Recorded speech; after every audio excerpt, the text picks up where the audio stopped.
ಜೂಜು ಎಂದರೆ ಕಂದನಿಗೆ ಸವಿ ಹಾಲು, ಜೋಗುಳದ ಪ್ರೀತಿಯಲ್ಲಿ ಎಲ್ಲರಿಗೂ ಸಮಪಾಲು. ನಾನೇನ್ ಪಾಪ ಮಾಡಿದೀನಿ ಸರ್? ನಿಧಿ ವಿಷಯದಲ್ಲಿ ನೀವು ಮಾತು ಕೊಟ್ಬಿಟ್ಟು ಮೋಸ ಮಾಡ್ಬಿಟ್ರಿ. ಇವಾಗ ನಡೆದು ಸುಮ್ಕಿದು ಕೈ ಕೊಟ್ಬಿಟ್ಲು. ನಾನೇನ್ ಪಾಪ ಮಾಡಿದೀನಿ ಸರ್?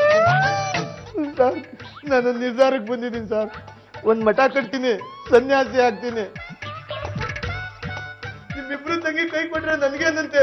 ನಿಮ್ಮಿಬ್ರು ತಂಗಿದಿರಲ್ಲ, 50 ಜನ ಹೆಂಗಸರು ಬಂದು ನನ್ನ ಹೆಸರು ಹೇಳ್ಕೊಂಡು ಭಜನೆ ಮಾಡ್ಬೇಕು, ಹಂಗ್ ಮಾಡ್ತೀನಿ. ನೋಡ್ಕೊಳ್ಳಿ.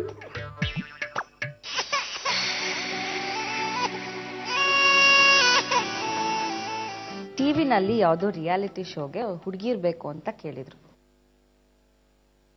ನಾನು ನನ್ನ ಫೋಟೋ ಮತ್ತೆ ಫೋನ್ ನಂಬರ್ ಕಳಿಸಿದ್ದೆ. ಒಂದಿನ ಫೋನ್ ಬಂತು ಅತ್ತಿಗೆ, ನೀವು ಸೆಲೆಕ್ಟ್ ಆಗಿದ್ದೀರಿ ಅಂತ ಹೇಳಿದ್ರು. ನಾನು ಯಾವಾಗ ಮೀಟ್ ಮಾಡಲಿ ಅಂತ ಕೇಳಿದೆ. ಅದಕ್ಕೆ ಅವರು, ನಿಮ್ಮನ್ನ ಸೆಲೆಕ್ಟ್ ಮಾಡಿರೋದು ಚಾನಲ್ ಅವರಲ್ಲ, ನಮ್ಮ ತಾಯಿ ಅಂತ ಹೇಳಿದ್ರು. ನಿಂಗೆ ಕೊಡೋದು ರಿಯಾಲಿಟಿ ಶೋನಲ್ಲಿ ಚಾನ್ಸ್ ಅಲ್ಲ, ನನ್ನ ರಿಯಲ್ ಲೈಫಲ್ಲಿ ಮನ್ಸು ಅಂದ್ರು. ಒಪ್ಕೊಂಬಿಟ್ಟೆ. हो एक लड़का तो देखा तो वैसा. ಹೆಸರು ಹೇಳಿಲ್ವಲ್ಲ ಕತ್ತೆ.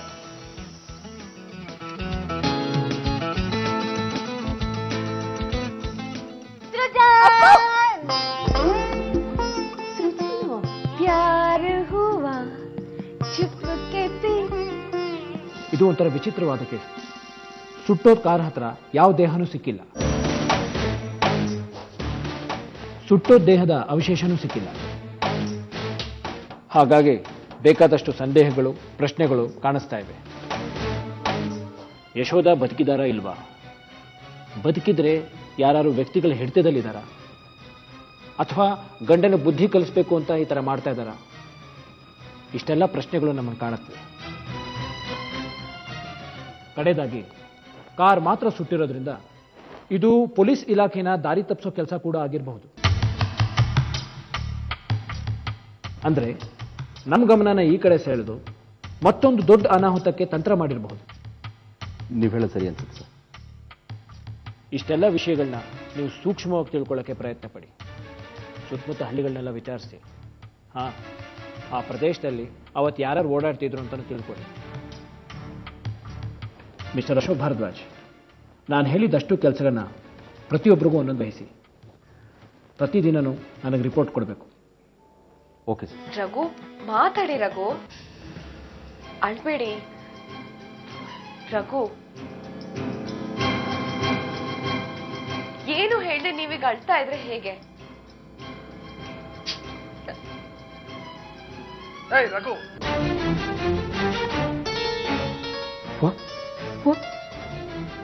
ಏನ್ ಪಾಪ, ನಿಜವಾದ ದುಃಖ ಇರೋನು ಈಗ ಬೇರೆ ಇರೋದ್ರಿಗೆ ಕಣ್ಣೀರ್ ಹಾಕಲ್ಲ, ದುಃಖನ ಎದೆಲ್ಲಿ ಬಚ್ಚಿಟ್ಕೋತಾರೆ. ನೀನು ದುಃಖ ಪಡ್ತಿಲ್ಲ, ಸಿಂಪತಿ ಗಿಡ್ಸ್ಕೊಳ್ಳೋದಕ್ಕೆ ಪ್ರಯತ್ನ ಪಡ್ತಿದ್ಯಾ. ಆಹಾ, ಈ ವಿಷಯದಲ್ಲಿ ನೀನು ಅದ್ಭುತವಾದ ನಟ,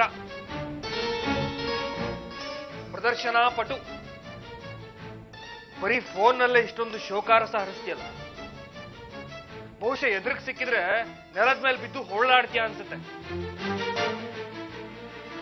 ಯಾರ ಕೇಳೋರಿದ್ರೆ, ಅದರಲ್ಲೂ ಹೆಂಗಸರಾದ್ರೆ ಕಣ್ಣಲ್ಲಿ ರಕ್ತನೇ ಹರಿಸ್ತೀಯ ಅನ್ಸುತ್ತೆ. ಈ ದೇವಕ್ಕೆ ಪಾಪ ನಿನ್ ಕಣ್ಣೀರನ್ನ ಸತ್ಯ ಅಂತ ನಂಬಿದಾಳೆ. ಯಾಕಂದ್ರೆ ಫೋನಲ್ಲಿ ಕಾಣಿಸಲ್ವಲ್ಲ. ಸಾಕ್ ನಿಲ್ಸೋ. ಸಲ ಫೋನ್ ಮಾಡೋದಾಗ್ಲಿ ಅಥವಾ ಕಣ್ಣೀರ್ ಹಾಕೋದಾಗ್ಲಿ ಮಾಡಿದ್ರೆ ನಿಜವಾಗ್ಲೂ ನಿನ್ ಕಣ್ಣಲ್ಲಿ ನೀರ್ ಹಾಕ್ಬೇಕಾಗತ್ತೆ.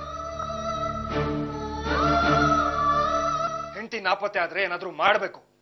ಅದು ಬಿಟ್ಟು ಈ ರೀತಿ ಬೇರೆಯವ್ರ ಹೆಂಗಸರ ಮುಂದೆ ಗೊಳೋ ಅಂತ ಅಳ್ತಾ ಕೂತ್ರೆ ಅವನಿಗೆ ನಾಚಿಕೆ, ಮಾನ, ಮರ್ಯಾದೆ ಏನೂ ಇಲ್ಲ.